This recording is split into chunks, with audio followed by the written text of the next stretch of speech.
Hi every one. ഇന്ന് variables എന്താണെന്നും variable എങ്ങനെ ഡിക്ലെയർ ചെയ്യേണ്ടതെന്നും വേരിയബിൾ ഇനീഷ്യലൈസ് ചെയ്യുന്നത് എങ്ങനെയെന്നും നമുക്ക് നോക്കാം.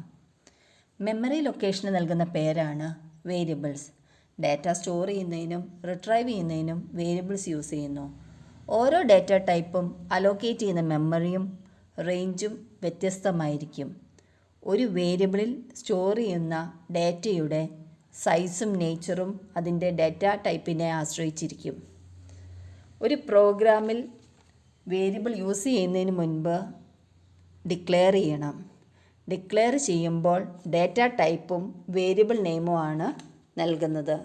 എക്സാമ്പിൾ ഇൻറ്റ് എ എന്ന് പറഞ്ഞാൽ ഒരു വേരിയബിളാണ്. അതിൻ്റെ ടൈപ്പ് ഇൻറ്റാണ്, ഇൻറ്റീജർ ടൈപ്പ് വേരിയബിളാണ് എ. ഒരു വേരിയബിളിന് വേരിയബിൾ നെയിമും മെമ്മറി അഡ്രസ്സും കണ്ടൻറ്റും ഉണ്ടായിരിക്കും. വേരിയബിൾ നെയിം എന്ന് പറഞ്ഞാൽ അതൊരു ഐഡൻറ്റിഫയർ ആണ്. ഐഡൻറ്റിഫയറിന് യൂസ് ചെയ്യുന്ന എല്ലാ നെയിമിംഗ് റൂൾസും വേരിയബിൾ നെയിം കൊടുക്കുമ്പോഴും നമ്മൾ പാലിക്കണം. Variable names are the names given to storage locations. Memory address. കമ്പ്യൂട്ടറിൻ്റെ റാം എന്നാൽ കളക്ഷൻ ഓഫ് സെൽസ് ആണ്. ഓരോ സെല്ലിലും ഒരു ബൈറ്റ് ഡാറ്റ സ്റ്റോർ ചെയ്യാൻ സാധിക്കും. ഓരോ സെല്ലിനും അഥവാ ബൈറ്റിന് യുണീക്ക് അഡ്രസ്സ് അസൈൻ ചെയ്തിട്ടുണ്ട്. ഒരു വേരിയബിളിന് രണ്ട് വാല്യൂസ് ഉണ്ട്, എൽ വാല്യൂവും R value. L value location value, അതായത് അതിൻ്റെ അഡ്രസ്സ്. ആർ വാല്യൂ എന്ന് പറഞ്ഞാൽ കണ്ടൻറ്റ്. ഒരു വേരിയബിൾ ഡിക്ലെയർ ചെയ്യുമ്പോൾ അഡ്രസ്സുള്ള ഒരു മെമ്മറി ലൊക്കേഷൻ അലോക്കേറ്റ് ചെയ്യും. അഡ്രസ്സ് എന്നാൽ അതിൻ്റെ ബേസ് അഡ്രസ്സാണ്, അതായത് starting address of the allocated memory space. Int type വേരിയബിളാണ് ഡിക്ലെയർ ചെയ്യുന്നതെങ്കിൽ 4 ബൈറ്റ്സ് മെമ്മറിയാണ് അലോക്കേറ്റ് ചെയ്യുന്നത്. ഇതിലെ ഫസ്റ്റ് ബൈറ്റിൻ്റെ അഡ്രസ്സാണ് base address or L value. R value എന്നാൽ കണ്ടൻ്റാണ്, അതൊരു നമ്പർ ആയിരിക്കും. ഈ നമ്പർ നമുക്ക് പ്രെഡിക്റ്റ് ചെയ്യാൻ കഴിയില്ല. ഓരോ തവണയും ഈ നമ്പർ ചേഞ്ച് ചെയ്തുകൊണ്ടേയിരിക്കും. ഇതിനെയാണ് ഗാർബേജ് വാല്യൂ എന്ന് പറയുന്നത്. നമ്മളൊരു വാല്യൂ ഒരു വേരിയബിളിൽ സ്റ്റോർ ചെയ്യുമ്പോൾ ഈ പുതിയ വാല്യൂ നേരത്തെയുള്ള ഗാർബേജ് വാല്യൂവിനെ റീപ്ലേസ് ചെയ്യും. കമ്പൈലേഷൻ ടൈമിലോ എക്സിക്യൂഷൻ ടൈമിലോ വേരിയബിളിലേക്ക് വാല്യൂ സ്റ്റോർ ചെയ്യാം. ഒരു വേരിയബിൾ ഡിക്ലെയർ ചെയ്യുമ്പോൾ തന്നെ വാല്യൂ നൽകുന്നതിനെയാണ് വേരിയബിൾ ഇനീഷ്യലൈസേഷൻ എന്ന് പറയുന്നത്. വേരിയബിൾ ഇനീഷ്യലൈസ് ചെയ്യാൻ അസൈൻമെൻറ്റ് ഓപ്പറേറ്ററാണ് യൂസ് ചെയ്യുന്നത്. C++ൽ അസൈൻമെൻറ്റ് ഓപ്പറേറ്റർ ഈക്വൽ ടു സൈനാണ്. കമ്പൈലേഷൻ ടൈമിലും എക്സിക്യൂഷൻ ടൈമിലും വേരിയബിൾ ഇനീഷ്യലൈസ് ചെയ്യാം. കമ്പൈലേഷൻ ടൈമിൽ വേരിയബിൾ ഇനീഷ്യലൈസ് ചെയ്യാൻ രണ്ട് രീതിയാണുള്ളത്. First one, data type variable equal to value. Example int x assigns 20. അല്ലെങ്കിൽ data type variable within brackets value. Example int x within brackets 20. Execution ടൈമിലും ഒരു വേരിയബിളിനെ ഇനീഷ്യലൈസ് ചെയ്യാം. അതിനെയാണ് ഡൈനാമിക് ഇനീഷ്യലൈസേഷൻ എന്ന് വിളിക്കുന്നത്. ഇവിടെ ഒരു വേരിയബിളിലേക്ക് ഒരു എക്സ്പ്രഷനെയാണ് അസൈൻ ചെയ്തിരിക്കുന്നത്. ഈ എക്സ്പ്രഷൻ്റെ റിസൾട്ടാണ് വേരിയബിൾ ഇനീഷ്യലൈസ് ചെയ്യാൻ യൂസ് ചെയ്യുന്നത്. Example float p equal to x into y. P float type വേരിയബിളാണ്.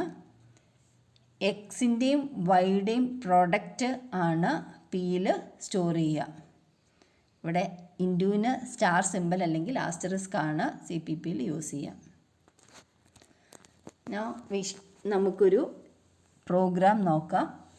ഒരു ഇൻറ്റീജർ റീഡ് ചെയ്ത് ഡിസ്പ്ലേ ചെയ്യാൻ വേണ്ടിയിട്ട് നമ്മൾ സിൻ സ്റ്റേറ്റ്മെൻ്റ് ആണ് യൂസ് ചെയ്യുന്നത്. ഡിസ്പ്ലേ ചെയ്യാൻ Cout സ്റ്റേറ്റ്മെൻറ്റ് യൂസ് ചെയ്യുന്നു. റീഡ് ചെയ്ത് വാല്യൂ മെമ്മറിയിൽ സ്റ്റോർ ചെയ്യാൻ നമുക്കൊരു വേരിയബിൾ വേണം, അത് ഡിക്ലെയർ ചെയ്യുകയും വേണം. ഈ 3 കാര്യങ്ങളാണ് നമുക്ക് ചെയ്യാനുള്ളത്.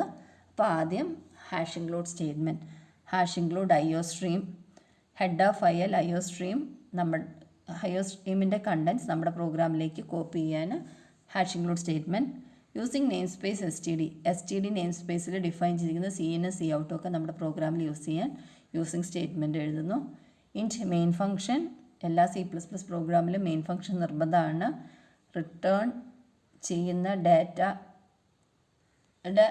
ഡാറ്റ ടൈപ്പാണ് ആദ്യം മെയിനിന് മുൻപായിട്ട് കൊടുക്കുന്നത്. അപ്പോൾ ഇൻറ്റ് മെയിൻ ഫംഗ്ഷൻ 0 എന്ന വാല്യൂ ആണ്, അല്ലെ ഇൻറ്റീജർ ടൈപ്പ് വാല്യൂ ആണ് മെയിൻ ഫംഗ്ഷൻ റിട്ടേൺ ചെയ്യുന്നത്. അതുകൊണ്ട് ഇൻറ്റ് main. Then within curly braces ആദ്യം നമുക്കൊരു വേരിയബിൾ യൂസ് ചെയ്യുന്നതിന് മുമ്പ് ഡിക്ലെയർ ചെയ്യണം. ഇൻറ്റീജർ ടൈപ്പാണ്. അപ്പോൾ ഇൻറ്റ് n, then cin cout n. ഇത്രയേ ഉള്ളൂ, ഒരു ചെറിയ പ്രോഗ്രാമാണ്. ഇനി ഇത് റൺ ചെയ്യുമ്പോൾ പെട്ടെന്നത് നമുക്ക് കണ്ടാൽ മനസ്സിലാവുമല്ലാത്തതുകൊണ്ട് അതിനെ ഒന്ന് മോഡിഫൈ ചെയ്ത് എഴുതാം. അതായത് സിന് മുമ്പ് കേഴ്സർ വെയിറ്റ് ചെയ്യുമ്പം നമുക്കൊരു മെസ്സേജ് കാണുകയാണെങ്കിൽ ഇത് കുറച്ചും കൂടെ എളുപ്പമായിരിക്കും. അപ്പോൾ ആ പ്രോഗ്രാമിനെ നമ്മൾ ഒന്ന് മോഡിഫൈ ചെയ്തു. സിന് തൊട്ട് മുൻപ് cout എൻ്റർ എ നമ്പർ. അപ്പോൾ ആദ്യം ആ ടെക്സ്റ്റ് മെസ്സേജ് വരും, എൻ്റർ എ നമ്പർ എന്ന് വരും. അപ്പോൾ നമ്മളൊരു വാല്യൂ എൻ്റർ ചെയ്യുന്നു, ആ വാല്യൂ തന്നെ ഡിസ്പ്ലേ ചെയ്ത് കാണിക്കുന്നത് അതിനുള്ള പ്രോഗ്രാമാണ്. മെമ്മറി അലോക്കേറ്റ് ചെയ്യും. എന്നൊരു ഇൻറ്റീജർ ടൈപ്പ് വേരിയബിളാണ്. 4 bytes ഓഫ് മെമ്മറി അലോക്കേറ്റ് ചെയ്യും. Memory address continuous memory allocation ആയിരിക്കും. അതിൽ ബേസ് അഡ്രസ്സ് ആണ് അതിൻ്റെ L വാല്യൂ എന്ന് പറയുന്നത്. നമ്മൾ സ്റ്റോർ ചെയ്യുന്ന വാല്യൂ അതിൻ്റെ R വാല്യൂ ആയിരിക്കും. ഈ R വാല്യൂ എന്നുള്ള 45 എന്ന് ഡെസിമലിലല്ല, ബൈനറിയിലായിരിക്കും കമ്പ്യൂട്ടറിൻ്റെ മെമ്മറിയിൽ സ്റ്റോർ ചെയ്യുക. ഈ പ്രോഗ്രാം നമുക്ക് ജീനി ഓപ്പൺ ചെയ്ത് ടൈപ്പ് ചെയ്യുക. ദെൻ സേവ് ചെയ്യുമ്പോൾ .cpp എക്സ്റ്റൻഷൻ കൊടുത്ത് സേവ് ചെയ്യുക. ബിൽഡ് മെനുവിൽ ചെന്ന് കമ്പൈൽ ചെയ്യുക. എറേഴ്സ് ഒന്നും ഇല്ല എന്നുണ്ടെങ്കിൽ build menu build, then build menu execute ചെയ്യുമ്പം എൻ്റർ എ നമ്പർ എന്ന് ടെക്സ്റ്റ് മെസ്സേജ് കൊടുത്തുകൊണ്ട് അത് വരും. അതിനുശേഷം കേഴ്സർ വെയിറ്റ് ചെയ്യുമ്പോൾ നമ്മൾ എൻ്റർ ചെയ്യുക, നമ്മൾ വാല്യൂ എൻ്റർ ചെയ്യുന്നു, അതേ വാല്യൂ ഡിസ്പ്ലേ ചെയ്യും. ഇനി ഈ പ്രോഗ്രാമിൽ നമ്മൾ വാല്യൂ റീഡ് ചെയ്യുന്നില്ല, അതായത് ഡിക്ലെയർ ചെയ്യുന്നു, പ്രിൻ്റ് ചെയ്യുക മാത്രമേ ചെയ്യുന്നുള്ളെങ്കിൽ ഡിക്ലെയർ ചെയ്യുമ്പോൾ മെമ്മറി സ്പേസ് അലോക്കേറ്റ് ചെയ്യും. പക്ഷേ നമ്മൾ വാല്യൂ ഒന്നും കൊടുക്കുന്നില്ല. അപ്പോൾ അതിനുള്ളിൽ എന്തായിരിക്കും? ഗാർബേജ് വാല്യൂ ആയിരിക്കും. അതാണ് പ്രിൻ്റ് ചെയ്ത് വരിക. അത് കാണിക്കാൻ വേണ്ടിയുള്ളൊരു പ്രോഗ്രാമാണിത്. The garbage value. അടുത്ത തവണ ഈ പ്രോഗ്രാം എക്സിക്യൂട്ട് ചെയ്യുമ്പോൾ വേറൊരു വാല്യൂ ആയിരിക്കും ഡിസ്പ്ലേ ചെയ്യുക. CPP-യിൽ സാധാരണ ഡാറ്റ ടൈപ്പ് ഇൻറ്റീജറാണ്. ഇൻറ്റീജർ അതിൻ്റെ റേഞ്ചിനുള്ളിലുള്ള ഒരു വാല്യൂ ആയിരിക്കും. ഫ്ലോട്ടാണ് കൊടുക്കുന്നതെങ്കിൽ ഫ്ലോട്ടിൻ്റെ റേഞ്ചിലുള്ള ഒരു വാല്യൂ ആയിരിക്കും ഗാർബേജ് വാല്യൂ ആയിട്ട് ഡിസ്പ്ലേ ചെയ്യുക. ഓരോ തവണ ഇത് റൺ ചെയ്യുമ്പോൾ ഈ ഗാർബേജ് വാല്യൂ മാറിക്കൊണ്ടേയിരിക്കും. ഇനി അടുത്തൊരു പ്രോഗ്രാം നോക്കാം. നമ്പർ റീഡ് ചെയ്യാൻ മാത്രം, ഡിസ്പ്ലേ ചെയ്യുന്നില്ല. നമ്മൾ പ്രോഗ്രാം എഴുതി തുടങ്ങുമ്പോൾ ചെറിയ ചെറിയ മിസ്റ്റേക്സ് വരാൻ സാധ്യതയുണ്ട്. അതുകൊണ്ടാണ് ഇത് ആദ്യം പറഞ്ഞു തരുന്നത്. വേരിയബിൾ ഡിക്ലെയർ ചെയ്യുന്നു, അതിനുശേഷം നമ്മുടെ text message enter a number read ചെയ്യാനുള്ള മെസ്സേജ് വരുന്നു. എന്നിട്ട് സീൻ സ്റ്റേറ്റ്മെൻറ്റ് കൊടുക്കുന്നു, യൂസറിൽ നിന്ന് വാല്യൂ റിസീവ് ചെയ്യുന്നു. പക്ഷേ cout സ്റ്റേറ്റ്മെൻറ്റ് കൊടുത്തിട്ടില്ല. അതുകൊണ്ട് ഈ പ്രോഗ്രാമിന് കണ്ടോ മെമ്മറി അലോക്കേഷനുണ്ട്. നമ്മൾ കൊടുക്കുന്ന വാല്യൂ സീൻ സ്റ്റേറ്റ്മെൻറ്റ് യൂസിച്ച് റീഡ് ചെയ്യുന്നുണ്ട്. പക്ഷേ cout സ്റ്റേറ്റ്മെൻറ്റ് ഈ പ്രോഗ്രാമിൽ നമ്മൾ എഴുതിയിട്ടില്ല. അതുകൊണ്ട് ഔട്ട്പുട്ട് കാണാനില്ല. ഔട്ട്പുട്ട് എന്ന് പറഞ്ഞാൽ എൻ്റർ എ നമ്പർ എന്ന് വരുന്നു. നമ്മളതിന് വാല്യൂ എൻ്റർ ചെയ്യുന്നത് മാത്രമേ ചെയ്യുന്നുള്ളൂ. cout സ്റ്റേറ്റ്മെൻറ്റ് കൊടുക്കാത്തതുകൊണ്ട് തിരിച്ച നമ്പർ നമ്മളെ ഡിസ്പ്ലേ ചെയ്ത് കാണിക്കുന്നില്ല. ദെൻ വേറൊരു program cin a cout a, അതായത് റീഡ് ചെയ്യുന്നു, ഡിസ്പ്ലേ ചെയ്യുന്നു. അതായിരുന്നല്ലോ നമ്മുടെ question, to read an integer and to display it. പക്ഷേ ഇവിടെ ഈ വേരിയബിൾ ഡിക്ലെയർ ചെയ്തിട്ടില്ല. ഒരു വേരിയബിൾ യൂസ് ചെയ്യുന്നതിന് മുമ്പ് ഡിക്ലെയർ ചെയ്യണം, അതിൻ്റെ ടൈപ്പ് മെൻഷൻ ചെയ്യണം. ഇൻറ്റ് എ എന്ന് കൊടുത്തിട്ടില്ല. അതാണ് ഈ പ്രോഗ്രാമിൽ ചെയ്യാത്ത. അപ്പോൾ ഇതിലെന്താ സംഭവിക്കുക? എറർ ഡിസ്പ്ലേ ചെയ്യും. A was not declared in the scope. ഈ പ്രോഗ്രാം റൺ ചെയ്യില്ല, കമ്പൈലേഷൻ ഫെയിൽഡ് എന്നുള്ള മെസ്സേജാണ് താഴത്തെ വിൻഡോയിൽ കാണുന്നത്. വേരിയബിൾ ഇനീഷ്യലൈസേഷന് കൂടെ ഒരു എക്സാമ്പിൾ നോക്കാം. ആദ്യം hash include statement, then using name space, then in main function int n assigns 50. n equal to അല്ല, n assigns 50. എന്നിൻ്റെ വാല്യൂ 50 ആയിട്ട് അസൈൻ ചെയ്യുന്നു. അല്ലേ കമ്പ്യൂട്ടറിലെ മെമ്മറി ലൊക്കേഷനിൽ 4 ബൈറ്റ് റിസർവ് ചെയ്യണു. ആ 4 ബൈറ്റിൽ നമ്മൾ 50 എന്നുള്ള നമ്പറിനെ ആ n എന്നുള്ള മെമ്മറി ലൊക്കേഷനിൽ സ്റ്റോർ ചെയ്ത് വെക്കുന്നു. n 50 ആണ്. അത് ഡിസ്പ്ലേ ചെയ്യാൻ cout സ്റ്റേറ്റ്മെൻറ്റ് യൂസ് ചെയ്യുന്നു. 50 എന്നുള്ള നമ്പർ ഡിസ്പ്ലേ ചെയ്യുന്നു. ദെൻ ഇനി നമുക്ക് ഒരു പ്രോഗ്രാമും കൂടെ നോക്കാം. Integer n assigns 50 C out n. അപ്പോൾ 50 എന്നുള്ളത് ഡിസ്പ്ലേ ചെയ്യണു. ഇനി യൂസറിൽ നിന്നൊരു വാല്യൂ റീഡ് ചെയ്യുകയാണ്. C out enter a number C in n. അപ്പോൾ ഒരു നമ്പർ യൂസറിൽ നിന്ന് സ്വീകരിക്കാൻ വേണ്ടിയിട്ട് സി ഇൻ സ്റ്റേറ്റ്മെൻറ്റ് യൂസ് ചെയ്യുന്നു. എന്നിട്ട് നമ്മൾ റീഡ് ചെയ്ത നമ്പർ തന്നെ ഡിസ്പ്ലേ ചെയ്യുന്നു. അപ്പോൾ ആദ്യം ഇതിൻ്റെ ഇനീഷ്യൽ വാല്യൂ ഡിസ്പ്ലേ ചെയ്യും, പിന്നെ യൂസറിൽ നിന്നൊരു വാല്യൂ റിസീവ് ചെയ്തിട്ട് അത് ഡിസ്പ്ലേ ചെയ്യും. n എന്ന് പറഞ്ഞാൽ ഒരു വേരിയബിളാണ്. Variables are data items whose value change during program run ചെയ്തുകൊണ്ടിരിക്കുന്ന സമയത്ത് വാല്യൂ ചേഞ്ച് ചെയ്യാൻ പറ്റുന്ന ഡാറ്റ ഐറ്റംസ് ആണ് വേരിയബിൾസ്. അപ്പോൾ അതിനുള്ള എക്സാമ്പിളാണ് നമ്മളിൽ എന്നിനൊരു വാല്യൂ ആദ്യം ഇനീഷ്യലൈസ് ചെയ്ത് വെച്ചിരുന്നു, അതിനുശേഷം യൂസറിൽ നിന്ന് വാല്യൂ റിസീവ് ചെയ്തിട്ട് അത് ഡിസ്പ്ലേ ചെയ്യുകയാണ് ചെയ്യുന്നത്.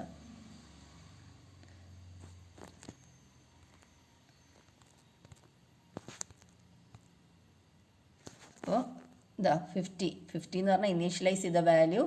എൻ്റർ എ നമ്പർ എന്ന് പറയുമ്പോൾ ഒരു മെസ്സേജ് വരും, ഞാനിവിടെ 45 എൻ്റർ ചെയ്തു, അത് ഡിസ്പ്ലേ ചെയ്തു.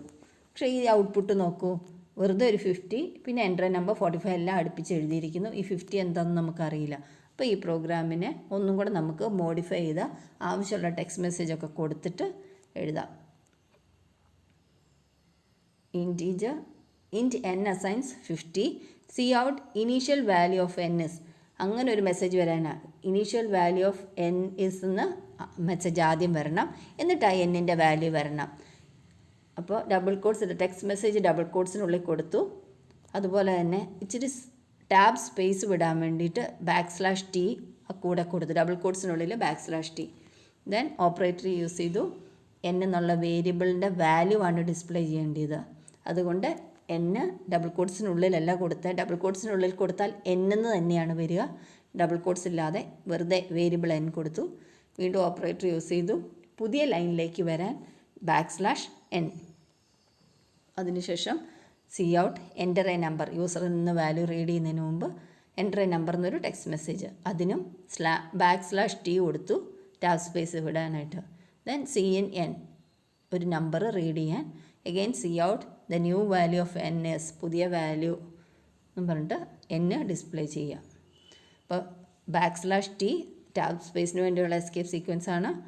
അതുപോലെ തന്നെ \n ന്യൂ ലൈന് വേണ്ടിയിട്ടുള്ളതാണ്.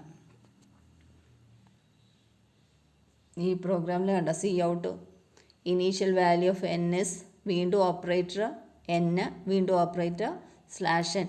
ഒന്നിലധികം ഓപ്പറേറ്റേഴ്സ് ഒരൊറ്റ സി ഔട്ട് സ്റ്റേറ്റ്മെൻറ്റിൽ യൂസ് ചെയ്യുന്നതിനാണ് കാസ്കേഡിങ് ഓഫ് ഔട്ട്പുട്ട് ഓപ്പറേറ്റർ എന്ന് പറയുന്നത്. Cascading of operators, multiple use of same operator, input output operator on A single line.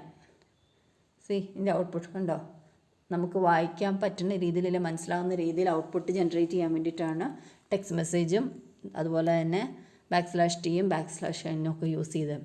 Initial value of n S 50, അത് initialise ചെയ്ത variable ഇനീഷ്യലൈസേഷനുള്ള value ആയിരുന്നു. Then enter a number എന്ന് പറഞ്ഞൊരു number ഞാൻ 90 കൊടുത്തു. അപ്പോൾ the new value of n is 90 എന്ന് display ചെയ്തു. Okay, thank you all.